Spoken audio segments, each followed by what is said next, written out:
Bonjour tout le monde. Aujourd'hui, nous allons parler ensemble de la colère. Comment, en tant qu'enfant de Dieu, nous pouvons surmonter la colère.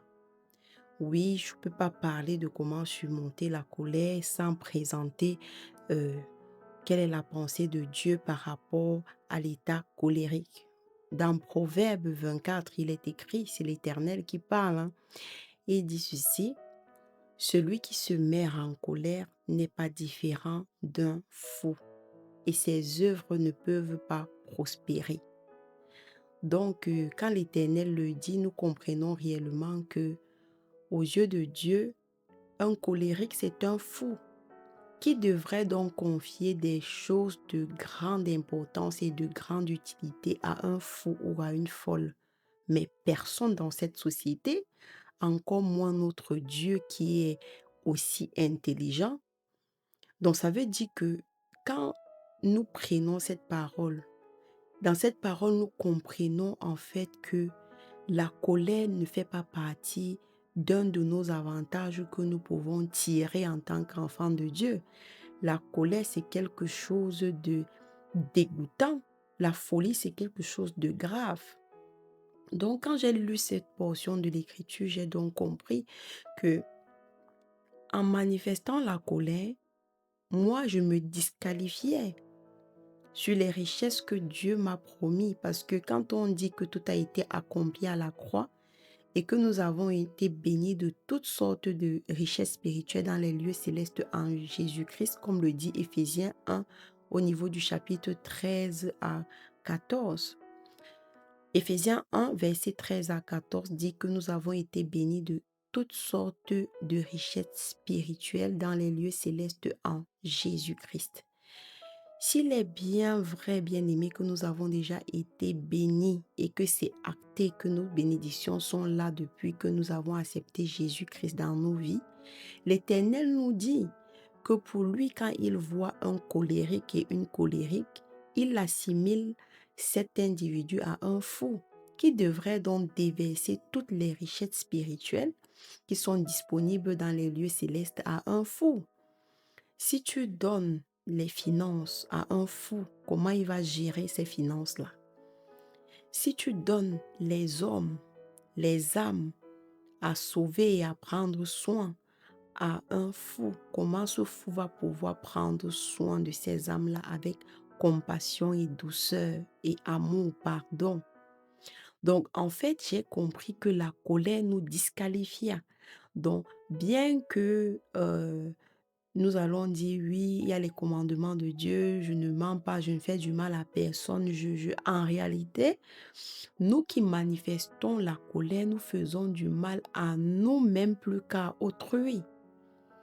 Parce que nous nous donnons déjà, nous nous dévisageons, nous perdons ce visage, ce beau visage que l'Éternel nous a donné pour se dévisager en fou et en folle.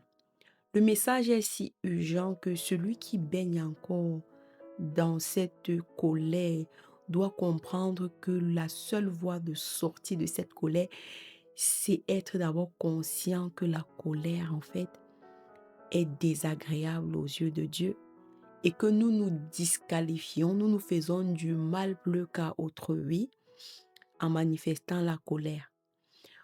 Comment est-ce que vous pouvez sortir de cette colère-là? Parce que j'en suis un témoignage vivant.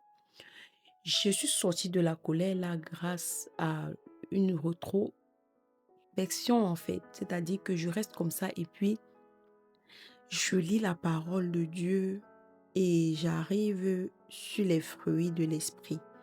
On cite les fruits de l'esprit. Je vois la joie, l'amour, la paix, la charité, le pardon, mais je ne trouve pas la colère. Et après, je me dis, pourquoi est-ce que je manifeste ce genre de comportement? Si je veux être à l'image de Dieu, si je veux être disciple de Christ, je dois faire des choses comme lui. Et du coup, j'ai décidé clairement que à partir de maintenant, je vais haïr la colère.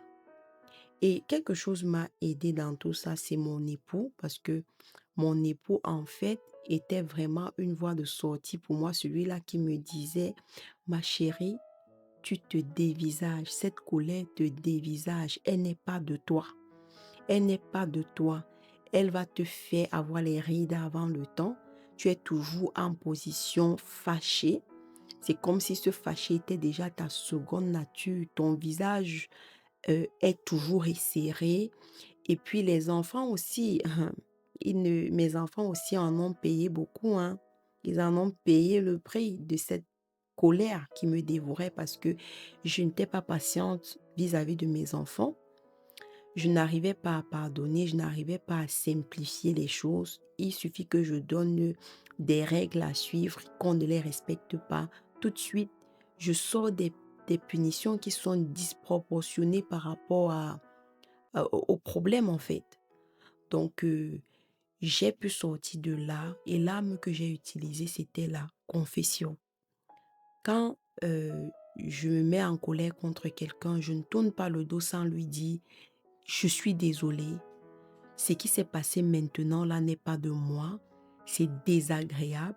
Je me désengage et je te demande pardon. Je lutte contre cet esprit-là, pardon. Il faut m'aider. Il faut m'aider à sortir de là.»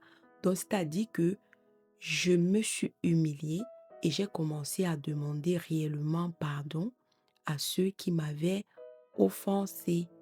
C'est-à-dire que certes que j'avais des raisons de me fâcher contre telle personne qui m'a déçu ou bien telle personne qui m'a menti, mais j'ai compris qu'en tant qu'enfant de Dieu, je n'ai qu'à demander à Dieu. Je n'ai pas à partir me rendre justice en me dévisageant. La vraie justice de Dieu se trouve dans la parole, se trouve dans sa parole. Ça ne se trouve pas dans la colère, non. Les armes avec lesquelles Dieu nous a données pour nous défendre, pour combattre, sont sa parole écrite qui est la Bible. Donc aujourd'hui, je veux t'encourager, toi qui es encore dans cette prison de colère. Sache qu'il y a une voie de sortie. Il faut t'humilier.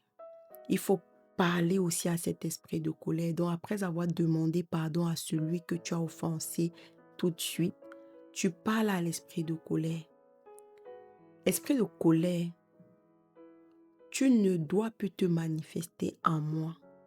Je te défends de te manifester en moi. J'envoie le feu au nom de Jésus-Christ et je me déconnecte de tes œuvres. Que tes œuvres en fait soient stériles dans ma vie et que je et que c'est-à-dire je te hais à un point que, en réalité, que le feu de l'Éternel tombe et te consume en cendres et t'envoie dans les lieux arides parce que j'ai besoin d'être libre. Je suis libre.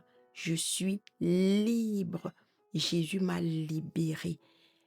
Jésus m'a libéré parce que le châtiment qui nous donne la paix est tombé sur Jésus-Christ. Je n'ai pas à vivre une vie de colère, une vie malheureuse, une vie resserrée, une vie loin des fruits de l'esprit. Donc j'espère que vous avez été bénis. Prenez soin de vous et on se dit à la prochaine vidéo.